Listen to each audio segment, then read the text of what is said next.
आज के इस वीडियो में हम बात करेंगे कंजर्वेशन ऑफ मोमेंटम पे। तो इसके लिए जो है हमने यहाँ पे दो बॉल का एक आइसोलेटेड सिस्टम कंसीडर किया है। आइसोलेटेड सिस्टम कहने का जो मेरा मतलब है वो ये है कि बाहर से जो है इन पर किसी भी तरह का फोर्स अप्लाई नहीं किया जाएगा।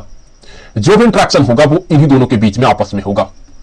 यहां पे ये जो पहला वाला बॉल है इसका मास m1 है और यहां पे ये जो दूसरा वाला है इसका मास m2 है। यहां पे m1 जो है ये m2 से बड़ा है।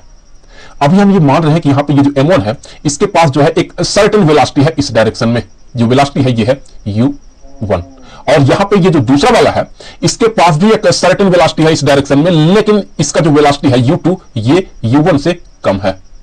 तो यहां पे हम ये कह सकते हैं कि यहां पे ये जो m1 है इसके पास भी कुछ मोमेंटम है और इसके पास भी कुछ मोमेंटम है।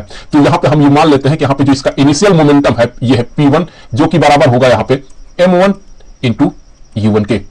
और यहां पे ये जो दूसरा वाला है इसके पास जो मोमेंटम होगा ये होगा m2 u2। तो यहां पे दोनों के पास जो है कुछ मोमेंटम है। इसके पास m1 के पास इतना मोमेंटम है और m2 के पास इतना मोमेंटम है।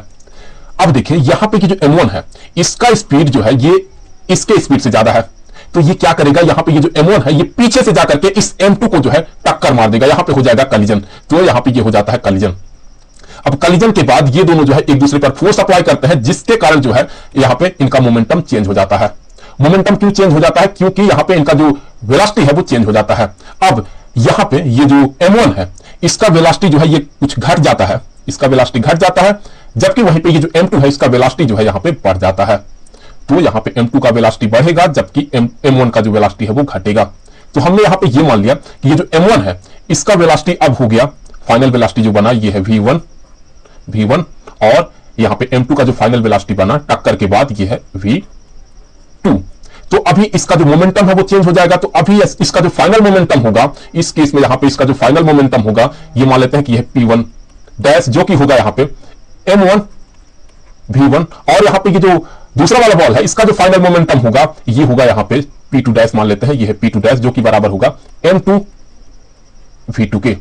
तो हम इस वीडियो में क्या प्रूफ कर रहे हैं? हम ये प्रूफ करेंगे कि कलिजन से पहले यहां पे ये जो दोनों बॉल है इनका जो टोटल मोमेंटम है वो कलिजन के बाद यहां पे ये जो दोनों बॉल है इनका जो टोटल मोमेंटम है वो बराबर है। दैट मीन हम यहां पे ये प्रूफ कर रहे हैं कि यहां पे ये जो m1 u1 plus m2 u2 है ये बराबर है m1 v1 plus m2 v2 के। तो हम जो है थोड़ी ही देर बाद इसे जो है यहां पे प्रूफ कर देंगे कि कलिजन से पहले जो दोनों बॉल का टोटल मोमेंटम है वो कलिजन के बाद का जो टोटल मोमेंटम है वो बराबर है। दोनों ही जो है बराबर है। कलिजन से पहले जो मोमेंटम है टोटल और कलिजन के बाद जो टोटल मोमेंटम है वो दोनों ही बराबर है। तो यहां पे इसका और इसका मोमेंटम चेंज क्यों हुआ? क्योंकि यहां पे हुआ है कलिजन। इसी कलिजन के कारण यहां पे मोमेंटम चेंज हुआ है।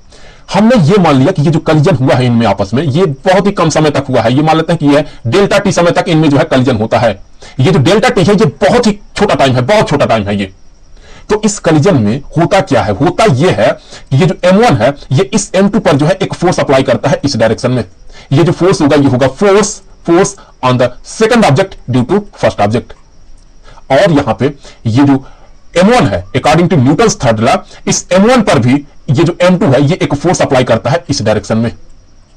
तो यहां पे ये जो फोर्स होगा ये होगा force on the first object due to second object. तो दोनों ही फोर्स का जो मैग्नीट्यूड है वो सेम है, लेकिन यहां पे दोनों का जो डायरेक्शन है वो अपोजिट है। तो इन्हीं फोर्स के कारण ये जो फोर्स अप्लाई हुआ है दोनों ही ऑब्जेक्ट पर डेल्टा टी समय तक, इसी के कारण यहां पे जो है इनका मोमेंटम चेंज हो जाता है। हमने ये मान लिया कि यहां पे जो फर्स्ट वाला बॉल है इसके मोमेंटम में जो चेंज आया है ये आया है डेल्टा p1 और यहां पे ये जो दूसरा वाला बॉल है इसके जो मोमेंटम में चेंज आया है ये आया है डेल्टा p2।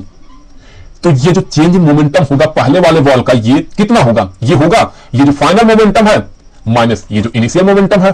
तो यहां से ये हो जाएगा डेल्टा p1 ये बराबर होगा m1 v1 minus m1 u1।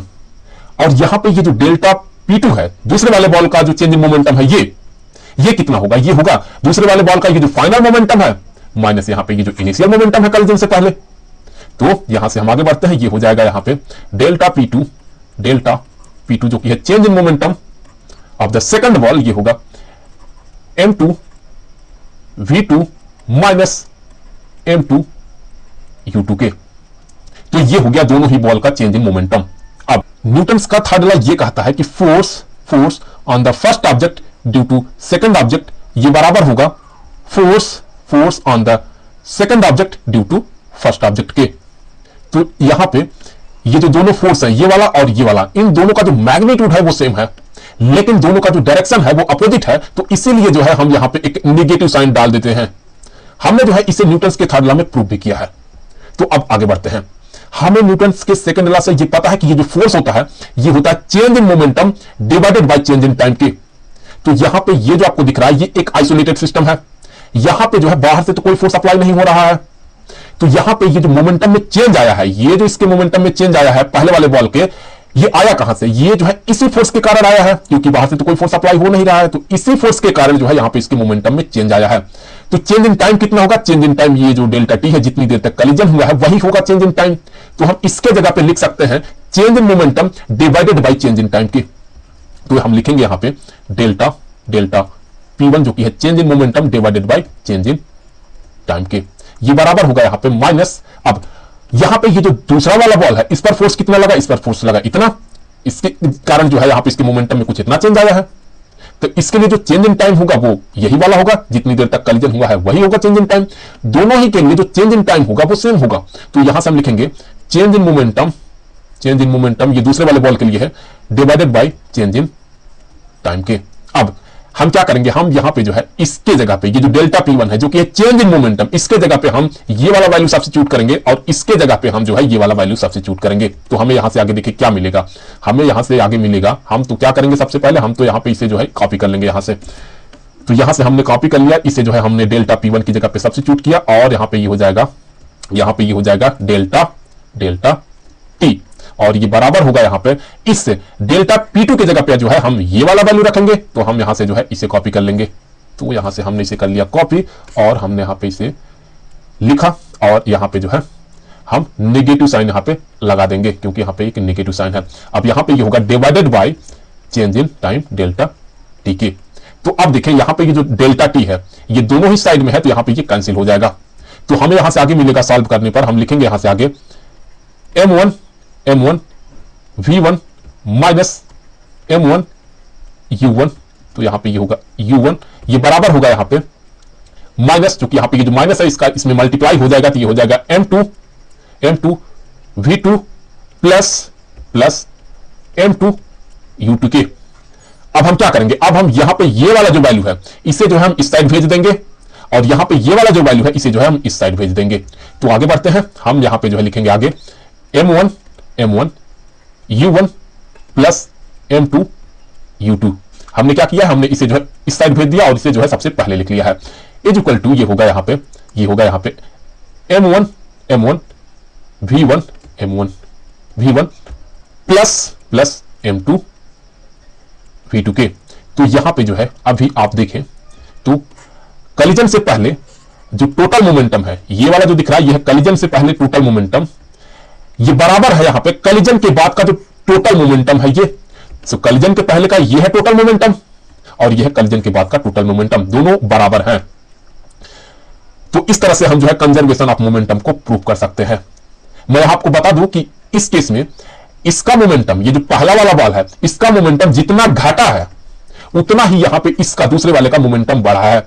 इसीलिए तो यहां पे जो मोमेंटम है, टोटल मोमेंटम जो है वो कलिजन से पहले और कलिजन के बाद सेम है। तो इस वीडियो में फिलहाल इतना ही। आगे के वीडियो में हम और भी तरह तरह की चीजों पे बात करेंगे। तो मिलते हैं आपसे अगले वीडियो में।